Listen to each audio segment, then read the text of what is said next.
أول حلقة هنتكلم فيها النهاردة عن الشعر وأسباب تساقط الشعر، لأن أكتر الأسئلة الأيام دي كده عشان تساقط الشعر. اللي عاملة بروتين شعرها بيسقط، اللي مش عاملة شعرها بيسقط، اللي عاملة صبغة شعرها بيسقط، الأطفال شعرهم بينزل، الرجالة نفسها شعرها بتنزل. فده عامل، ده الوقت اللي احنا فيه ده نزول طبيعي، نزول موسمي. شهر الخريف زي ما بيوقع أوراق الشجر برضو بيوقع شعرنا. فاحنا دلوقتي عمليه حدوث الخلل، الشعر بينزل ان في خلل وتفكك في الانسجه الداخليه المكونه للشعرايه، بينتج عنها تهتك في الغلافات الخارجيه للشعرايه او فقدان البصيله، فده بيؤدي للنزول بتاعها. ده حاجه طبيعيه خالص في الفتره اللي احنا فيها، اللي هو التساقط الموسمي ده بيحصل من مره لمرتين في السنه. تمام. تاني حاجة، التساقط الداخلي. التساقط الداخلي ده بيكون مشاكل في الغدد والهرمونات، سوء تغذية، طبعا تناول بعض الأطعمة والعقاقير الطبية اللي الناس اللي هي عندها مشاكل صحية وبتاخد دواء، القلق والتوتر، العمليات الخارجية، الأزمات النفسية، الضغط النفسي. وأظن دي حاجة خارجة عن إرادتنا كلنا. فاحنا نحاول على قد ما نقدر نشوف التحليل انيميا في غده ولا لا. طبعا الضغط النفسي ده العامل الاساسي لكل حاجه ممكن تدمر بها الجسم، سواء نزول شعر، سواء جسم، سواء بشره، سواء كل حاجه. فعلى قد ما نقدر نحاول ان احنا نخفف عن نفسنا الضغط النفسي اللي احنا فيه، لان هي دي الحياه وده اللي هنتعايش بيه. طيب، نقص الفيتامينات برضو، فيتامين ب مركب وحديد والحاجات دي بتبقى نقص في الفيتامينات. في ناس بتبقى حمل في رضاعة، الحاجات دي كلها بتأثر على الشعر، طبعا دي حاجة أساسية. طب التساقط الخارجي بقى اللي هو ايه بقى؟ احنا مثلا الناس اللي عاملة بروتين، عاملة فرد، عاملة جلات، عاملة الحاجات التانية دي، طبعا التطبيق الخاطئ مش البروتين اللي بيوقع الشعر يا جماعة على فكرة، لان دي نظرية الناس كلها ظالمة البروتين والله. البروتين ما هو الا وسيلة، مادة تجميلية احنا بنحطها على الشعر. اهم حاجة ان احنا نطبقها كويس. التطبيق الكويس للمادة اللي في ايدينا ان احنا نروح لمتخصصة دارسة وعندها خبرة، غير ما واحدة تعالي انا بعرف امسك مكوى وعندي المادة هحطها لك، ما تروحيش كوافير وتعالي وانا اعمل لك. طبعا ده ما ينفعش، ده شعر احنا مش هنجازف بيه. طبعا عدم ان احنا ما بنحافظش على الشعرية، الترطيب، احنا عملنا حاجات حرارية للشعر، سواء مكوى، سواء بروتين، سواء ترميم، سواء بوتكس، سواء فيلر، اي حاجة من اللي احنا بنعملها دي، كل دي محتاجة ترطيبات. الترطيب اهم حاجة للشعرية، الترطيب ثم الترطيب ثم الترطيب. العرق نفسه، العرق في الصيف، احنا خارجين من الصيف، العرق نفسه بيأثر على الشعرية. العرق، عارفه انت لما تعرقي كده العرق نفسه بيأثر على الشعرية. الشعرية دي الفروة عندنا هي اللي حية، اما الشعرية دي ميتة. احنا نركز على الشعرية، الفروة عندنا علشان هي تحيي الشعر من اللي تحت. كفاية كده على الشعر النهاردة، ونكمل تاني. مراحل تساقط الشعر. الشعر امتى بينزل؟ في شعرة كاملة التمدد، وشعرة متوسطة التمدد، وشعرة متساقطة. يعني ايه كاملة التمدد؟ طبعا الحاجات دي انا عشان دارسة واخدة كورس في الصبغة والشعر مع البروفيسور محمد احمد عثمان، البروفيسور الدكتور العالمي، هو في ايطاليا. اخدنا معاه كورس على الواتس اونلاين، وبعد كده نزل القاهرة، اخدت معاه كام كورس عملي، والحمد لله دلوقتي ولما بينزل القاهرة ما بقيناش نحضر كورس خلاص كطلبة، هو بيتصل بينا نحضر معاه مساعدين، ودي حاجة شرف لينا، وان احنا نتتلمذ على ايده، دي حاجة شرف لينا وشرف ليا انا بالذات يعني. والحمد لله ان انا استجبت للكورس اللي هو اداهولنا، لان احنا قبل ما اخد الكورس ده احنا كنا بنشتغل الصبغه بتاعتنا طبيعي، اللي احنا من خلال الخبره، ما كانش دراسه. طبعا الخبره مع الدراسه بتفرق جامد في الشغل. فانا على طول الحمد لله بجيب، يعني بشوف الكورسات، بشوف المجموعات التقويه، الاونلاين، اي كورس، اي حاجه خاصه بشغلنا انا بجيبها على طول الحمد لله، علشان دلوقتي انا يعني اطلع اي نتيجه انا عايزاها، والزبون يبقى داخل عندي وطالع الحمد لله مرضي يعني.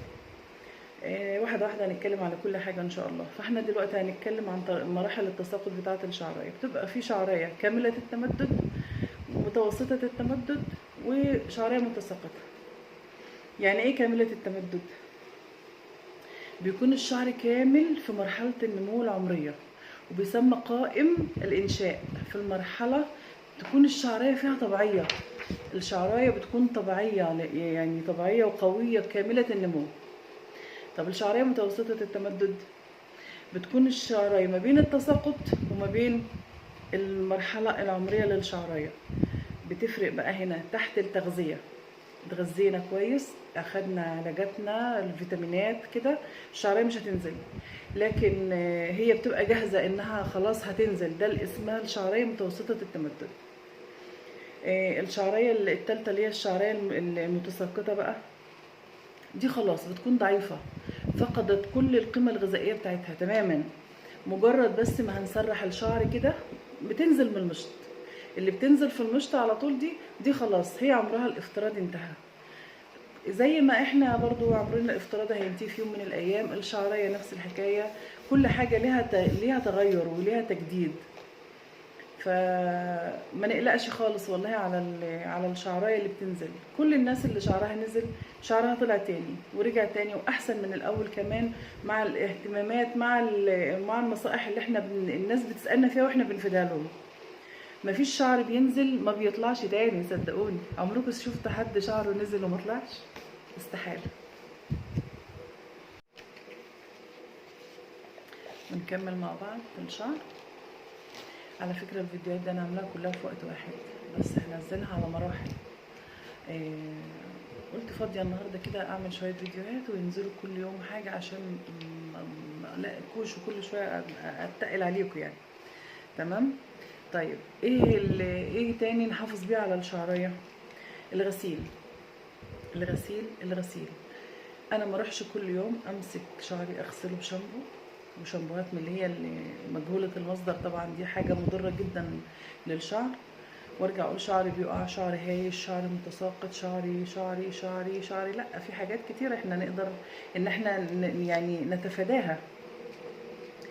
المفروض اصلا الشعرايه بتتغسل مرتين بس في الاسبوع، ده الغسيل الصحي لاي شعرايه، مرتين في الاسبوع. طيب انا دلوقتي محتاجه ايه لو هغسل 3-4 مرات في الاسبوع؟ مره واحده بس شامبو، ويا ريت يكون شامبو صحي زيرو صوديوم، علشان ما يضرش الشعريه عندنا. طب لو هغسل كل يوم، عندي ظروف هغسل كل يوم، هغسل كل يومين، هغسل 3-4 مرات في الاسبوع، بلسم بس على الشعرايه، او حمام الكريم والبلسم بس هيحل محل الشامبو. احنا كده عملنا ترطيب للشعرايه وما اذيناهاش بالغسيل الشامبو الكتير المتكرر. وطبعا الناس اللي عامله الفرد، اللي عامله بروتين والحاجات دي اساسي المره واحده بس في الاسبوع، او كل 10 ايام مره واحده بس شامبو. الغسيل الكتير في الشعر للشامبو بيضر الشعرايه، ما بيفيدهاش. احنا دلوقتي ويا ريت الدهان صح، الزيوت والكريمات اللي انا بيجيلي ناس انا من ملمس الشعرايه انا مش عارفه، مش قادره امسكها من الزيوت والكريمات اللي عليها. طب ليه كده؟ انا قبل ما احط زيت تاني لازم اكون منضفه شعري. ونرجع نقول في حمل على الشعرايه دي بتتنفس زينا، بتتنفس، محتاجه نخف عليها شويه، محتاجه ان احنا نعمل لها كريمات خفيفه، سيرم. طبعا السيرم ده احلى حاجه للشعر، وخصوصا بقى الاطفال اللي بيجوا لي هنا مامتهم بتجيبهم بيجيبهم لي علشان الشعرايه هايشه والشعرايه بتتساقط والشعرايه المشط بيقف فيها من كتر الزيوت اللي عليها. واكيد في حالات كتير سامعاني دلوقتي وعارفه ان الكلام ده حصل. الناس، انا بيجيلي بنات هنا الشعرايه من كتر الزيوت اللي عليها الشعرايه خشبت، المشط ما بيمشيش في الشعرايه. طب ليه؟ ايه اللي وصلنا لكده؟ ايه اللي وصلنا لكده؟ طالما انا في ترطيب، في حمامات كريم، في بلسم. احنا دلوقتي يا جماعه كل حاجه بقت متوفره. زمان لما كنا ما كانش الحاجات دي متوفره ما كناش بنسمع عن الشعور اللي بالمنظر دي والتساقط والتشابك والشعريه الخشبيه. طب انا دلوقتي في حاجات موجوده، الترطيبات، الحمامات الكريم، السيرم الخفيف. اروح لي اجيب زيت تقيل كده، زيت زيتون وزيت معرفش خروع وزيت، انا بسمع زيوت غريبه وتركيبه من عند العطار واحط على الشعر، ونرجع بعد كده نشتكي ونقول الشعر بيقع. الشعر ده بيتنفس زيه زينا، محتاج حاجه خفيفه عليه علشان اقدر اسرحه. البنات طبعا اللي او العرايس او الستات اللي بتيجي تعمل البروتين، انا بديها ميعاد الاول، يعني لازم الشعريه تنضف من الزيوت اللي عليها دي. هي نفسها بتشهد وبتيجي تقول لي انا لما بطلت احط الزيوت والكريمات بغسل بالشامبو بس، المشط بقى بيمشي في شعري، حسيت ان الشعريه خفيفه يعني فريش كده وخفيفه، مش المشط بيقف فيها. فده دليل ان الزيوت والكريمات احنا اللي بنأذي نفسنا بنفسنا. السلام عليكم ورحمة الله وبركاته. أسعد الله مساءكم أينما كنتم. وقت ما الفيديو يوصل لكم مساء الخير أو صباح الخير. النهاردة أنا طالعة عشان أعمل معاكم فيديو كده، وإن شاء الله كل يوم ممكن نعمل معلومة جديدة، يعني لأن في ناس بتدخل تسألني على الواتس على الماسنجر على حاجات كتير، عايزين أسئلة كتير. فادام ما ارد على واحده واحده على الماسنجر على الواتس، لا انا هرد على السؤال اللي هيجي لي، انا هرد عليه في فيديو افيد الناس كلها على قد خبرتي يعني. انا اعرفكم الاول بنفسي عشان في ناس ما تعرفنيش، لان في ناس متابعاني من بعيد. انا مدام نجلاء السيد محمود، الشهيره بمدام نجلاء المصري. 25 سنه، 26 سنه مش 25 سنه كمان، في مجال الميك اب. ميك اب شامل، كوافير شامل، ميك اب ارتست. طبعا من الاول كده كنا ميك اب عادي خالص لان هو ده اللي كان شغال، ولما ظهر الميك اب الارتست اخدت كورساتي واخدت حاجتي كلها. الحمد لله بتفوق على نفسي في الشغل الحمد لله، لاني حابه المهنه، بحب اطلع كل ما عندي في العروسه الحمد لله. والناس اللي بتجيلي بتشهد بكده الحمد لله يعني. انا ميك اب شامل، كوافير، ميك اب ارتست، بروتين، شعر، بشره، صبغات. وعندي برضو اتيليه فساتين. الاتيليه عندي فيه فساتين سواريه، زفاف، حنه اطفال، كل حاجه متاحه ان شاء الله، وبأقل الاسعار طبعا علشان خاطر حبايبي. في ناس حبايبي بتدخل تسألني على الواتس او على الماسنجر على الشعر، البشرة، البروتين، العروسة، تساقط الشعر، الرعب بتاع الناس الايام دي بصراحة موضوع تساقط الشعر ده. فهنعمل سلسلة حلقات ان شاء الله، فيديوهات صغيرة كده عشان ما اطولش عليكم. كل يوم ممكن انزل لكم فيديو ان شاء الله، بس ما تزهقوش مني بقى.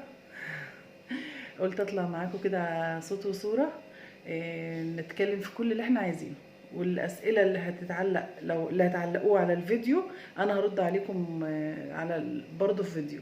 هتبعتوا لي واتس، هتبعتوا لي ماسنجر، نفس الحكايه ان شاء الله. هبقى ارد عليكم على قد خبرتي يعني. انا 26 سنه خبره الحمد لله. الجديد دايما احنا بندور عليه، مش ان انا قلت خلاص انا اكتفيت، انا معايا الشغل كله وتعلمت كل حاجه. لا طبعا المجال بتاعنا ده مفتوح بحر علام ما بيخلصش. على طول بروح لما يكون في ايفنت، في كورس، في مؤتمرات، اي حاجه بحضرها عشان اعرف الجديد كله، عشان اجيبه لحبايبي ونستفيد مع بعض ونفيد بعض وان شاء الله تكون مجموعة فيديوهات حلوة تعجبكم. ولو لقيت تفاعل على الفيديوهات بتاعتي وحابين ان انا اكمل معاكم، كل يوم هنزل لكم فيديو. تقيل عليكم ومش عايزين اكمل معاكم، قولوا لي كفايه كده وانا مش هطلع لكم تاني.